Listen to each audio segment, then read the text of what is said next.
Off with a 7-year-old Darby performing her exceptional cheerleading skills during a football game. Her mother, who used to be an iconic cheerleader during her days, is very proud of her. One day, Darby and her parents go to the beach for a little picnic. It's a sunny day, perfect for outdoor activities. Things seem to be going well until Darby and her mom go swimming. Unfortunately, a sudden wave sweeps the mother-daughter duo off to the ocean, drowning them. Darby's father and the bystanders quickly jump into the water and bring back the lifeless bodies. The little girl is miraculously brought back to life after performing CPR. However, her mother sadly perishes. It is during her mother's funeral that Darby realizes she's able to see and communicate with the dead. At the graveyard, she sees a couple of spirits roaming around and noticing her. The little girl is initially scared to death, but she soon realizes that the spirits are not ghosts, but rather Deados, who have some unfinished business in their previous life. These Deados will only move on to the afterlife after they take care of the things they could not do while alive. Fast forward to 9 years later, Darby is now a teenager who continues to use her power to help the dead transition to the next life. The 16-year-old spends every weekend acting like a secret messenger of the Deados. She fulfills their unfinished business, after which they vanish into thin air, indicating their travel to the next life. She enjoys her work very much, rather than taking it as a curse. However, Darby's side business with no income has caused her to become distant from everyone. She's a loner at school, therefore she hates attending classes. Her father always encourages her to become more social and friendly, but the teenager is in no mood to make friends with a living. She carries on with her days, judging the popular girls, including former friend Capricorn Capri Donahue, the popular cheerleader. Capri is currently dating a handsome classmate, James. Ever since she noticed him during an audition, Capri hasn't been able to take her off of him. Darby's only true friend is the school's former janitor, Gary, one of the Deados who's waiting for his wife Linda to pass away so that he can move on to the afterlife with her. During a biology class, the teacher pairs the students alphabetically with their last names. As a result, Darby is paired with James, whom she used to have a crush on during the 6th grade. The mean girl Capri is understandably mad, so she orders Darby to get off her seat. However, our girl isn't scared of the bully, and she speaks up for herself. Soon, the teacher notices their heated argument, so she instructs Capri to return to her seat. This embarrasses the bully, and she calls Darby a freak before leaving the scene. James, who turns out to be a kind person, apologizes to Darby on behalf of Capri. Later, at the cafeteria, a transfer student approaches Darby and attempts to indulge in a conversation with her. However, our introverted girl believes he's another Deados, so she strictly reminds him of her working hours. It is only when she mistakenly bumps into him does she realize that he's a living human. Darby apologizes to him for talking rubbish before the school's principal interrupts them. The principal then introduces the new student, Alex, and advises her to help him with his studies. Darby agrees to do so, but refuses Alex's offer to hang out later in the evening. She also makes it clear that she's not free during the weekends. Later that day, the lone teenager fails to find her clothes in the locker after the PE class. She knows who did it, so she straightforwardly confronts Capri and her mean girls. Capri, while straightening her hair, pretends to be oblivious until our heroine threatens to report her to the principal for bullying. Enraged, she moves forward to attack our girl, but suddenly slips away into a pool of water. She then mistakenly puts down her plugged straightener in the water, electrocuting herself. Capri sadly dies due to the tragic accident. That night, she visits Darby and comes to grips with the fact that she's actually dead and needs to pass on. She reveals that another Deados, Gary, had told her about Darby's abilities. She also discovers that she can physically control things with her mind. Capri keeps bugging Darby until she decides her main focus is to plan her 17th birthday party before moving on to the afterlife. The following day at school, Capri visits her friends who have organized a memorial for her at school.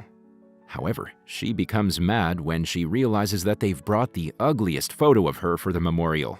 She then uses her power to crush the photo in the ground. In the meantime, Darby meets with Gary as usual to play chess with him. He introduces her to a middle-aged man named Mel, who just died last night. Mel asks her to help him move on after he watches them play chess. Darby gladly agrees to do so. Later, during recess, Alex approaches her and asks when they can hang out, but Darby once again ignores him. Just then, she bumps into Capri, so she excuses herself to talk with the Deados. Capri says that she won't transition to the afterlife until she makes sure her sweet 17 birthday party will still carry on without her. But Darby refuses to help her and heads to her biology class. Capri follows her and threatens to use her power to manipulate things in the real world. However, Darby still refuses to listen to her. As a result, Capri mobilizes her energy to hit one of her classmates with a dead frog. Darby apologizes to the classmate and goes to the restroom. Capri continues to follow her there and forces our girl to put her head in the toilet pan. Later at home, Darby finds herself compelled to obey Capri's instructions. The mean bully then discloses her strategy for Darby to get along with her friends Taylor and Bree and persuade them to organize a birthday party in her honor. To do so, Darby needs to join the cheerleading team. As the days pass, she successfully integrates into Capri's social circle. She then proposes to Taylor and Bree to celebrate Capri's birthday and raise awareness about electrocution.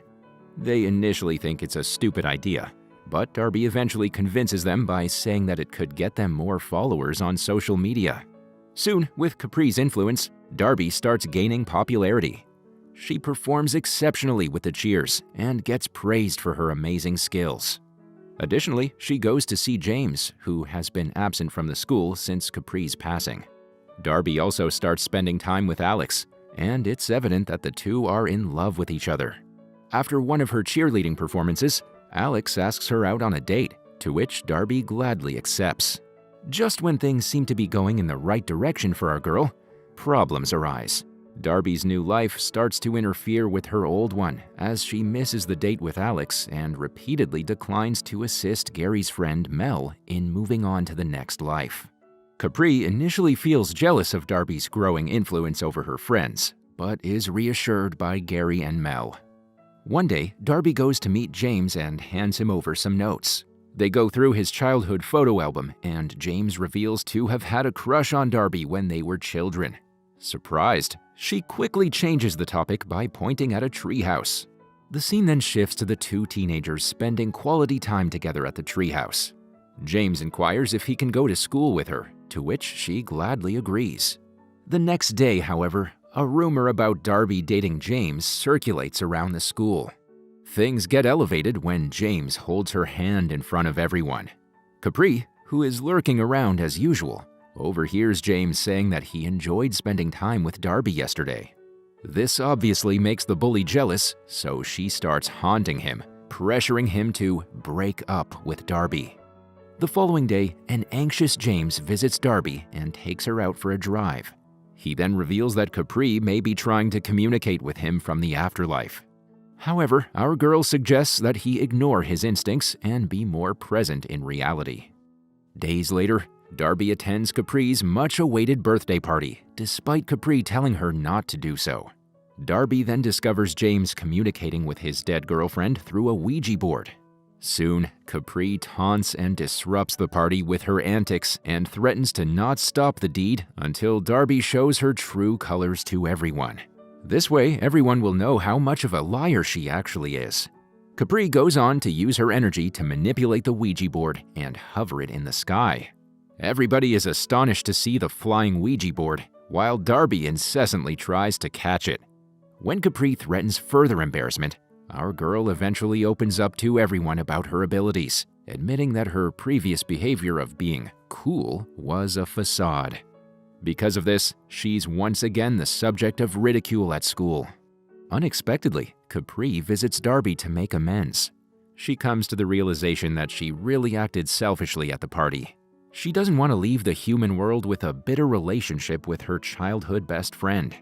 It's also revealed that she managed to locate Darby's mother, who had been observing her daughter from a distance to see how she handles herself. In a gesture of reconciliation, Darby and Capri rekindle their friendship. Following this, Capri vanishes into thin air as she transitions to the afterlife. Embracing a fresh start, Darby reconciles with the cheerleading squad and maintains her friendship with James. She also apologizes to Gary for not helping Mel pass on. Much to her surprise, Gary shares that Mel has moved on to the afterlife thanks to Alex. He then discloses Alex's ability to see ghosts, similar to Darby's experiences after falling into a coma. Choosing to forge a new path together, Darby and Alex decide to date and embark on an afterlife business venture together. Meanwhile, a bird, who is perhaps Capri, observes them from a distance.